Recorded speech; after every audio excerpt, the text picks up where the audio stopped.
Stop trying to copy Erykah Badu's style because you can't, and do this instead. Sisters, how y'all feel? Brothers, can y'all dress? Well, I can. Here's my train of thought on Erykah Badu's style. Say it with me. Ancient, futuristic. Lesson 1. Erykah Badu is one of one. So are you. Act like it. Erykah was just given the cfda Fashion Icon Award despite only going to her first fashion week in 2020. I don't know. I don't feel right if I don't leave the house and my is not together. You know what I mean? Something I need to do. I want to do. It's my therapy. It's my workout. It's my husband. No offense. It gives me inspiration. The colors that I'm attracted to, the amulets and talismans and those things, they are my power, my personal power. I have a relationship with them, and the world is a private joke between me and my things. Because Erykah's fashion is inspired by the actual world and not just the fashion world. You'll notice Badu is mostly wearing custom and one-off pieces. Look at stores like Fantastic Toiles, where everything they sell is one-of-one pieces by different designers. No, this is not an ad, it's just free game. They just launched their worldwide shipping online store. Actually, a lot of small designers will do custom pieces if you ask for the right price. This article on why Erykah Badu stopped wearing head wraps is very interesting. You can pause to read here, or even better, we can let Erykah Badu herself tell you the story.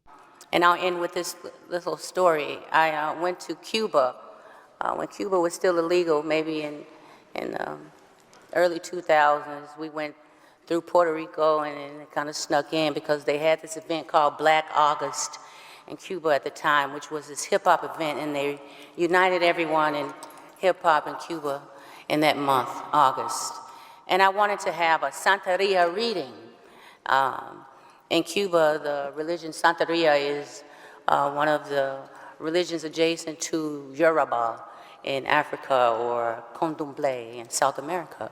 I wanted to have one of these readings, and I was really interested, and I was always dressed in my best whites, in my tallest white head wrap. And I didn't really wear shoes at the time or anything, but it was a very serious thing to me. And every day I dressed like it was a ritual. You know, the head wrap was heavy, but it was all right. It was a sacrifice you make to be a fashion priestess. Yeah. So I'm sitting on the curb waiting for my Santeria reading. And beside me, there's a man sitting, and he has on some white shorts, so tight that you could see his nuts. Excuse me, Anna. And then there was another guy sitting on the other side of me, and he had a cigarette, and they were passing the cigarette over me. I had on my best whites, and I was a little offended, and I looked over at my interpreter, Pablo, and I said, I don't want them, he was like, hey, you're in their, you're in their home. You're gonna have to do what they want you to do. So I said, okay. So soon it was my turn, and I went inside, and I remember the house. It was pastel pink. We were in Havana, and they didn't have any roofs in those houses. Are you familiar with this kind of home? Anybody in here? When it legally took? Nobody. Okay. Thanks. So I'm in this house, and I go in this little back room, and I sit down, and this woman comes out, and she looks beautiful. She has on a yellow lace dress, and she's going to give me a reading. And she sits me on the floor, and she opens a humidor, what looks to be a cigar box, and she pulls out these shells, and she gets me ready. And at that moment, the door opens, and someone else comes in that has nothing to do with the reading, pulls something off the clothesline, and I look at Pablo again like, say, man, I paid my money. I really want this reading to be special. It means a lot to me because this is a big thing. And he goes, okay, well, I'm sorry, I can't do anything about it. Lady continues doing what she's doing. Long story short, well, it's impossible now, huh? Yeah. Long story long. The door opens again, and I'm sitting on the floor, and it was the guy with the white shorts, because I could see his nuts through the shorts.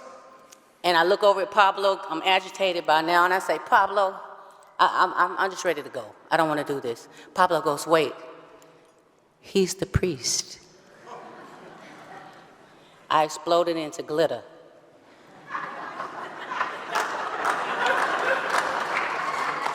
I couldn't imagine. He was the priest, he didn't have on the outfit. He did not have the robe and the necklaces and the things that you wear when you're a priest. How can you be that? And he was. He had come, after all, from a long line of healers because it was in him. It wasn't on him. It was what he was, and it was what he was made of.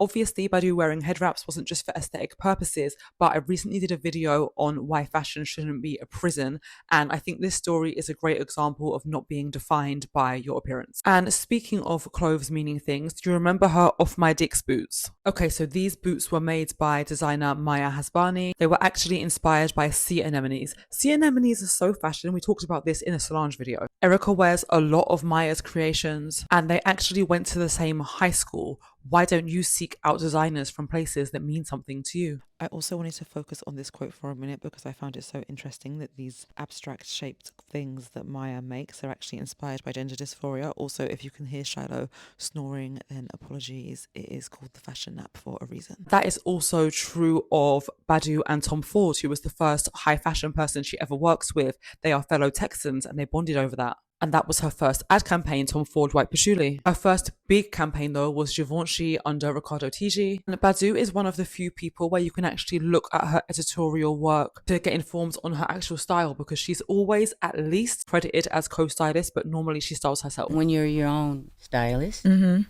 your own makeup person and your own hair person, and then I do the band's wardrobe, and you know, they're just instruments and all kinds of things. So I carry a production.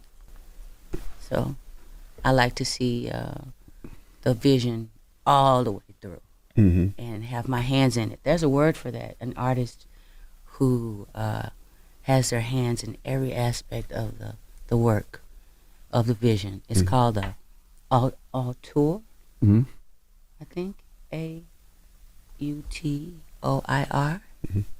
Auteur, and that's they describe it as an artist or a visionary who has an idea and has to see it all the way through in each department, because they have the ability to do that.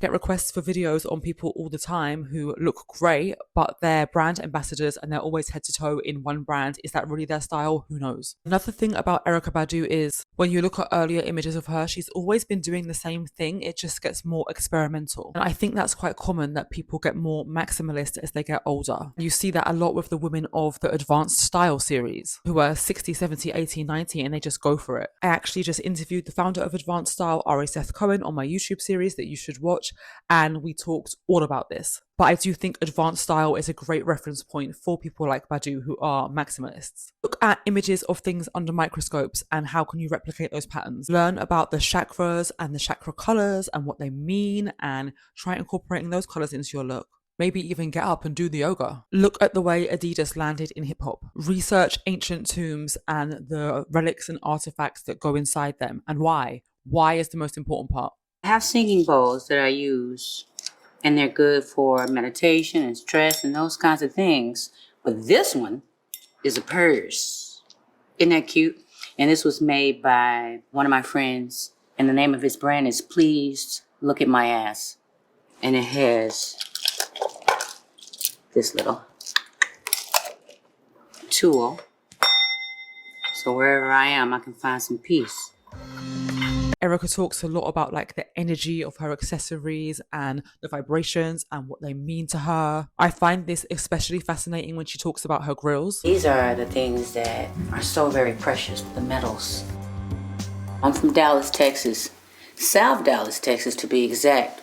The home of people that actually get real gold teeth put in their mouth. I designed this grill, and it's a tuning fork, controlling the frequency of the environment, you know what I'm saying? This grill set is made of my favorite stone, opal. She has the tuning fork grill, the golden draw, even just the types of stones she chooses is so original and meaningful, and I just think she has the best grills in the game because Erykah really lives on the axes of hippie and hip hop. And in that last image, she had the bottle cap wig. I think with Erykah, you can look at everyday objects and think, what else can you make from this? She's had like sectioning clips made of lighters, all kinds of things. Another key component is that Erykah has her finger on the pulse. She's always looking at new designers, young designers. Take her CFDA look, for example. Yes, she's wearing Tom Brown, but she said, okay, I'll wear your look, but the head needs to have something ancient and futuristic on it. I picked Tom specifically for this event because he's the chairman of the event. Yes. And he's also a very, very good friend of mine. And his art is just so amazing. So I thought, since I was being honored, I would also honor him by wearing one of his pieces. And I chose one from Runway. And a really beautiful architectural shape, real pretty. And I said, but I need something futuristic, ancient to go on top, you know. And I saw this AI. I think you saw this post this morning. I'm not sure, but I saw this AI rendering of this headpiece, and I reached out to the person and I told them this is really beautiful. I would love to challenge a designer to bring this to life in the 5D world, 4D world. And he said okay. So I called a friend, Chris Habana, who does a lot of crafting and amazing jeweler. And he said yes, and he had 3 days, and he pulled a team together, and they did some, what do you call it, some... renderings. Yeah, they did some... Put it in the machine, it's plastic, you can make a gun with it, you can make a house with it now. 3D printing, right. Yeah, they did some 3D printing to try to really... It's amazing.